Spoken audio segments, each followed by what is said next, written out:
Hello and welcome to this episode of Kennedy Saves the World. I made it back from Indianapolis for the Indy 500, and I have to say, if you like racing, if you like motorsports, if you like having your body and your core shaken by the noise and the vibration of very, very fast cars, and you've never been to the Indy 500 and you've always wanted to go, absolutely go. It was so incredible. The last time I was there was the last time a McLaren car won the race. And we thought that Pato Ward was going to win. And no, I don't know anything about Indy racers at all whatsoever. But the fun thing about motorsports is you learn pretty quickly who's good. And when you've never been, well, I've been once, but it doesn't count, and you're kind of a newbie, it's fun to just look at different names and it's like, Cookwood sounds good. Maybe I'll cheer for him. But Pato Ward, he has a cool name. And he was going fast. He almost won. He got passed at the last moment. And Joseph Newgarden, who won last year, won again. So he was the milk boy for the day. We got to sing Back Home Again in Indiana, but not until later in the day, because here's what happened. We got to the track nice and early. Everyone is nice. It's super organized. They're not blowhards. They're very welcoming, just as I said a few days ago on this very podcast. It's the kind of Midwestern city that is not too big for itself. They still have a very good handle on their size and who they are and what their place is in the world. Indianapolis is a city that's very, very comfortable with itself. And it shows when people interact with each other. People are welcoming. They're curious about out-of-towners. They want to know where they're from and what brought them to Indy. So it was fun having all sorts of conversations with different people, which we got to do. We got to the track, the Indianapolis Motor Speedway, around 8 in the morning. Doors open at 6, but we slept in a little bit because we're not complete psychos.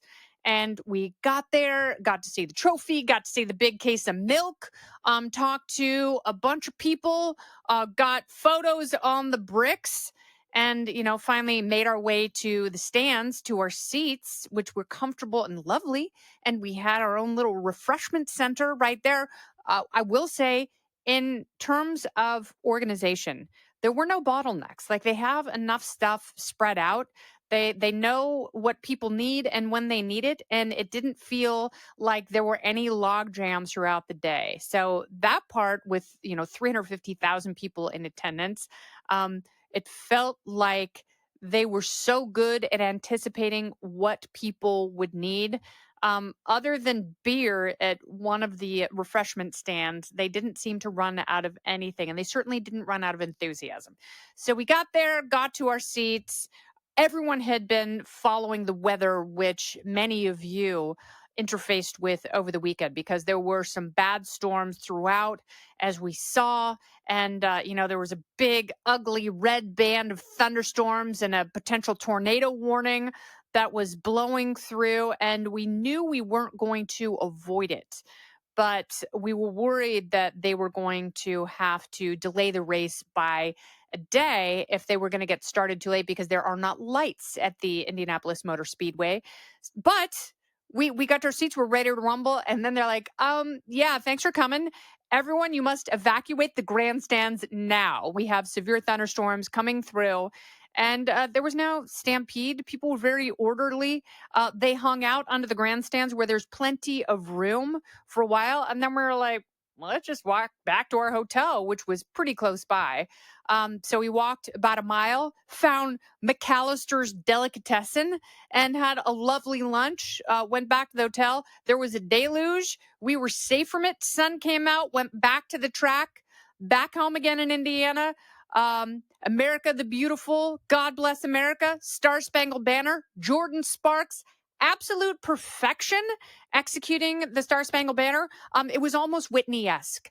And they had so many incredible tribute videos to some of the fallen that we, of course, commemorate on Memorial Day.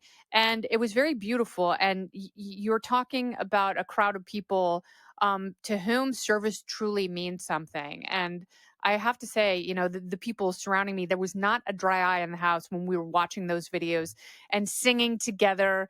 And, the Thunderbirds with the overhead flyby, It was amazing. The Army Golden Knights parachuting in, pulling maneuvers that I think would decapitate any of us, but they executed perfectly, and the race was exciting. It was obviously fast and loud and fun, and people were cool and eager to share their enthusiasm. And it was really all the race you could hope for, unless you're a McLaren fan. And then you felt a little bit deflated there. But of the three races that took place on Sunday, the Monaco Grand Prix, the Indianapolis 500, and the Coca-Cola 600, Kyle Larson, of course, was supposed to compete in both the Indy 500 and the Coca-Cola 600. They had special Kyle Larson hats, like the Kyle 1100. So he completed the Indy 500. He got a penalty for a speed infraction on pit road, but and that set him back. He was in first place with 17 laps to go. I have a picture of that, but then he had to pit, so he did not win the race. I think he came in 20th, but he made it to the Coca-Cola 600. Could not compete because by the time they got there, they were under yellow and then under red. And with, I believe, 249 laps to go, they called that race. So Kyle only got to race in one race, and I know he's hungry for blood. He's going to come back next year. So the Coca-Cola 600 was truncated. The Indy 500 was awesome. The Monaco Grand Prix was predictable because you can't pass anyone. And even Max Verstappen, who came in sixth, said that race is super boring. And someone pointed out on X that Formula One cars are too wide and too long now, and that's why you can't pass, because I guess they used to race in little tiny electric buggies. But we did it. We nailed it. Indianapolis, thank you so much for being an incredible city. Don't go anywhere. More Kennedy Saves the World right after this. We also went to a Pacers game Friday night to see the arena. And again, very excited fans, not a bunch of jerks to the Celtics fans. Everyone was warm, welcoming. That arena was beautiful. Gainbridge Fieldhouse definitely gets a thumbs up. And it's always fun to see a local sporting event in whatever city you are visiting. In Indianapolis, they provided two phenomenal events. Unfortunately, there was a damper on the weekend because my beloved UCLA Bruin and Portland Trailblazer Bill Walton passed away from cancer. He was 71 years old, and I don't think a lot of people knew that he was battling cancer. What an incredible, refreshing, wonderful ray of light he was throughout his time in college, where he was three-time National Player of the Year. They won 2 championships when he was at UCLA under, of course, John Wooden. And, one of my favorite sayings from the pyramid is, greatness is doing your best when your best is required. And I think that sums up Bill Walton to a T, because not only did he win 2 college national championships, then he went on to give the Portland Trailblazers the only championship they've ever had in 1977. And then he won again with the Celtics. But he always did so with this infectious personality, enthusiasm, positivity, combined with hard work. And he didn't just rest on the natural talent that he had. He always worked very hard in his own way. He was not a traditional player, which oftentimes frustrated Coach Wooden. And, he had to make accommodations for Bill Walton, but he knew that he was worth it. And Bill Walton did whatever he could to work within John Wooden's system, and they worked beautifully together. And there was a great deal of love there. Eventually, Kareem Abdul-Jabbar, who was a Bruin along with Bill Walton, had to play against him in that massive Celtics-Lakers rivalry. And he said that although it was frustrating for him to play with him on the professional level, he loved being a UCLA Bruin with him. And he summed it up: he was the best of us. That is what Kareem Abdul-Jabbar had to say about Bill Walton. I will miss him calling games for the Pac-12 conference, which will now be Bruinless.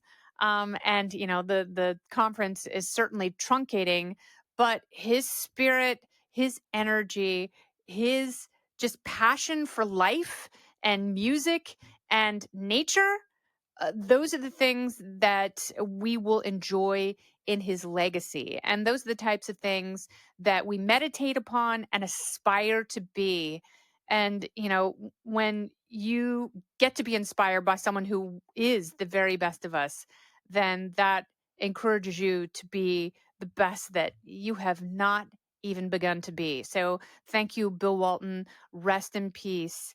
And God bless the UCLA Bruins, the Portland Trail Blazers, the entire state of Indiana, and everyone who put on the Indianapolis 500. Congratulations, Joseph Newgarden.